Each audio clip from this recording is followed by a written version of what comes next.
Assalamualaikum warahmatullahi wabarakatuh. Perkenalkan, saya Nisrinda Zalia Ashifa, NIM 2403001 dari Program Studi Matematika NK, Fakultas Matematika dan Ilmu Pengetahuan Alam Universitas Negeri Padang. Pada hari ini, izinkan saya mempresentasikan hasil tugas saya yang saya beri judul Dari Aqua ke Masyarakat, Inspirasi Tirto Utomo dalam Sterilisasi Air, dalam mata kuliah umum pengantar kewirausahaan dengan dosen pengampu Profesor Dr. Sukardi Magister Teknik. Air merupakan suatu kebutuhan paling mendasar bagi kehidupan manusia. Namun, tahukah kalian bahwa dulu ada masa di mana gagasan untuk menjual air minum dalam kemasan itu merupakan suatu ide yang mustahil, bahkan dianggap gila. Namun, ada sosok visioner yang berani menentang anggapan tersebut. Ya, dialah Tirto Utomo, seorang pendiri Aqua sekaligus pelopor penjual air minum dalam kemasan pertama di Indonesia. Pada kesempatan kali ini, saya akan memaparkan secara singkat kisah inspiratif seorang Tirto Utomo, kemudian apa saja inovasinya dan apa saja nilai-nilai yang bisa kita ambil dari sosok inspiratif ini. Tirto Utomo lahir pada 8 Maret 1930 di Wonosobo dari keluarga pengusaha peternakan sapi perah. Beliau pernah mengenyam pendidikan di SMP di Magelang, kemudian melanjutkan SMA-nya di Malang, lalu melanjutkan kuliahnya di Fakultas Hukum Universitas Gadjah Mada yang pada saat itu cabangnya ada di Surabaya. Pada saat kuliah di UGM Surabaya ini, dia sambil bekerja sebagai wartawan di Jawa Pos. Namun, pada saat itu dia merasa tidak ada kelanjutan dari kuliahnya, sehingga dia memutuskan untuk pindah ke Fakultas Hukum Universitas Indonesia pada tahun 1954. Dia pernah bekerja sebagai wartawan Kompas, kemudian menjadi pemimpin redaksi Sinfo dan majalah Pancawarta. Kemudian dia banting setir dari wartawan menjadi seorang karyawan Pertamina. Namun karena kegigihannya, dia berhasil naik jabatan menjadi Kepala Divisi Hukum dan Penjualan Luar Negeri di Pertamina. Kenaikan jabatan menjadi Kepala Divisi Hukum dan Penjualan Luar Negeri inilah yang akhirnya pertama kali membawa beliau menuju perjalanan Aqua. Bermula dari tamu asing yang sakit setelah minum air rebus. Jadi pada tahun 1971, beliau mengadakan pertemuan bisnis dengan delegasi di Amerika Serikat. Pada saat itu, Tirto Utomo ini menjadi bidang humas dalam rapat tersebut. Namun, rapat tersebut akhirnya dibatalkan karena istri dari salah satu tamu itu sakit setelah minum air dari rebusan lokal. Berawal dari rasa bersalah, kemudian rasa malu, Tirto kemudian melihat suatu peluang bisnis. Ia berpikir untuk menyediakan air yang bersih dalam botol, namun pada saat itu ide ini dianggap sangat gila, karena air itu biasanya dengan mudah didapatkan masyarakat dari sumur maupun dari keran, namun tiba-tiba saja air dijual dengan harga yang lebih mahal daripada bensin. Pada saat itu bensin hanya dibanderol dengan harga Rp46 per liter, sedangkan Aqua dihargai dengan harga Rp75 per botol. Sehingga banyak sekali masyarakat yang mencibir dan menganggap bahwa Tirto ini hanya menjual ilusi. Sehingga distribusi pun amat terbatas, hanya menyasar di restoran, hotel, dan komunitas ekspatriat di Jakarta. Ada beberapa kendala yang dihadapi Tirto saat pertama kali mendirikan Aqua ini. Pertama, ia membutuhkan modal yang sangat besar dan sempat rugi di awal. Karena banyak sekali penolakan dari masyarakat, sehingga kerugian yang ditaksir itu sangat besar. Oleh karena itu, tidak jarang Tirto ini menyisihkan uang pribadinya untuk membayar produksi dalam rumah tangga pabriknya. Selain itu, Aqua ini sangat sulit diterima masyarakat, karena masyarakat selama ini mendapatkan air secara gratis. Tiba-tiba saja air dibeli dengan uang. Oleh karena itu, masyarakat tidak bisa menerima kehadiran produksi ini. Kemudian selain itu, infrastrukturnya sangat terbatas dan distribusi juga terbatas. Pada saat itu tidak ada infrastruktur yang mumpuni untuk menunjang produksi Aqua ini. Selain itu, distribusi juga sangat terbatas karena tidak semua pasar itu menerima, bahkan lebih banyak menolak produk ini untuk ada di pasaran. Namun karena kegigihannya tadi, kita tahu bahwa Aqua ini sekarang menjadi merek yang sangat besar, bahkan sangat sukses. Menjadi suatu kebutuhan yang dibutuhkan oleh masyarakat Indonesia pada saat ini. Apa sih faktor-faktor yang membuatnya sukses? Yang pertama, Tirto Utomo ini adalah seorang yang berpikir visioner, kemudian dia peka terhadap kebutuhan masyarakat. Tirto mampu melihat peluang besar dari masalah sederhana yang diabaikan oleh banyak orang. Dia bisa membuat suatu bisnis yang sangat besar hanya dari masalah kecil masalah istri dari delegasi itu sakit perut karena minum air yang direbus. Dari sana dia bisa melihat suatu ide peluang yang besar. Kemudian dia ini adalah konsistensi, menjaga kualitas dari produknya. Dia selalu menekankan mutu untuk produknya agar kepercayaan masyarakat tersebut terbentuk.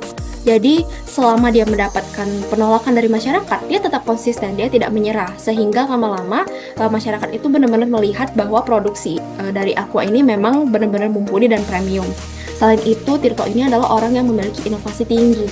Karena mendapat banyak sekali kerugian pada saat produksinya pertama kali, dia kemudian berinovasi nih.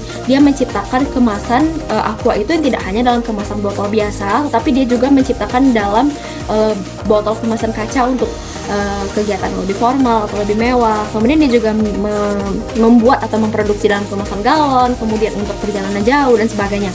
Selain itu, yang dia juga melakukan branding kesehatan yang pada awalnya air untuk pembuatan Aqua ini itu diambil dari sumur yang ada di rumah produksinya. Namun dia memindahkan untuk mengambil air ini dari mata air pegunungan asli agar citra sehatnya itu tetap terjaga. Selain itu, Tirto Utomo ini adalah orang yang berani meninggalkan zona nyaman. Yang mana kita tahu bahwa pada saat itu dia sudah memiliki karir yang mapan, dia sudah bekerja, sudah mendapatkan jabatan di Pertamina, namun dia berani untuk resign, dia berani keluar dari pekerjaannya tersebut demi mengajar idenya dan inovasinya yang baru ini. Kenapa sih saya memilih tokoh ini? Pertama, saya melihat sosok yang visioner dan inovatif dalam diri Pak Tirto ini. Dia mampu mengubah ide yang aneh menjadi kebutuhan pokok. Mengubah suatu ide minoritas itu menjadi suatu kebutuhan mayoritas pada saat ini. Kemudian dia adalah orang yang konsisten dan tangguh.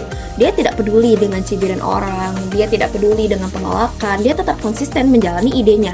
Dan kita lihat sekarang bahwa Aqua ini menjadi merek yang sangat besar. Dia tidak mudah menyerah meskipun banyak penolakan.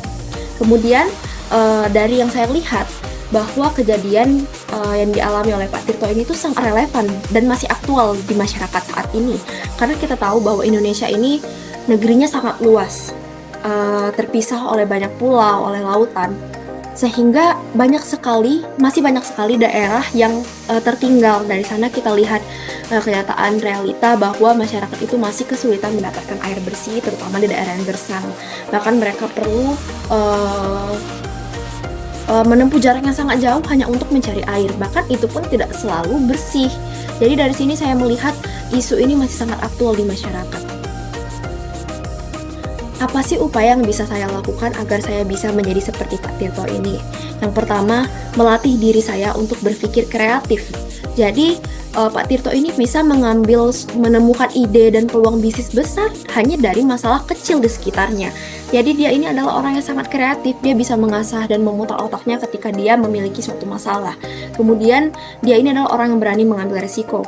Jadi ketika dia memutuskan untuk resign dari pekerjaannya dan memilih untuk mewujudkan ide-ide gilanya ini, dia menunjukkan bahwa dia ini adalah orang yang sangat berani mengambil resiko.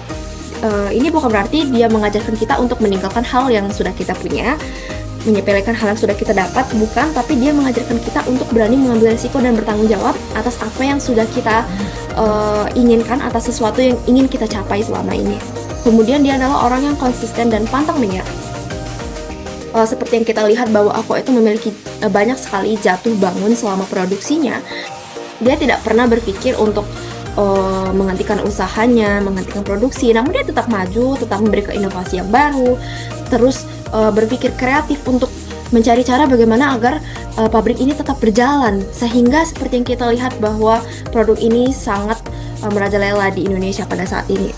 Kemudian dia adalah orang yang peka terhadap kebutuhan masyarakat. Jadi yaitu melihat suatu ide itu dari hal kecil yang mungkin disepelekan oleh orang-orang, seperti air minum. Mungkin air itu kayak diabaikan oleh orang karena ya kita bisa menemukannya di segala tempat. Namun ternyata tidak semua air itu bersih. Jadi dia bisa melihat suatu peluang dari sesuatu yang dibutuhkan oleh masyarakat dari hal kecil. Terinspirasi dari Pak Tirto Utomo, saya memiliki suatu alternatif kegiatan dengan proposal yang saya beri judul Sosialisasi dan Pelatihan Sterilisasi Air untuk Mendukung Kesehatan Masyarakat, di mana tujuan kegiatan ini adalah untuk memberikan edukasi dan keterampilan untuk mengolah air bersih dengan dampak yang saya harapkan untuk meningkatkan kesehatan dan kualitas hidup serta kesadaran masyarakat dalam mengolah air bersih. Kemudian apa saja sih bentuk kegiatannya? Yang pertama akan dilakukan sosialisasi. Di sini kita akan mengadakan edukasi tentang bahaya air tercemar, kemudian betapa pentingnya air bersih untuk kesehatan. Kemudian akan dilaksanakan pelatihan praktis, di mana di sini akan kita akan praktekkan bagaimana metode sterilisasi sederhana dengan filtrasi menggunakan kerikil, karbon aktif, kemudian dilakukan juga perebusan dan penyulingan air. Kemudian langkah terakhir dari kegiatan ini adalah akan dilakukan simulasi dan diskusi mengenai peluang wirausaha dan di bidang pengolahan air untuk masyarakat. Sebagai penutup, Pak Tirto Utomo ini adalah sosok yang inspiratif. Dia berani menghadirkan inovasi air minum dalam kemasan saat idenya dianggap mustahil. Keberaniannya ini visi jauh ke depan, serta konsistensinya menjadi pelajaran berharga bahwa setiap tantangan itu bisa kita ubah menjadi peluang. Dari beliau, kita belajar bahwa inovasi sederhana pun mampu memberi dampak besar bagi kehidupan masyarakat. Inilah akhir dari presentasi saya.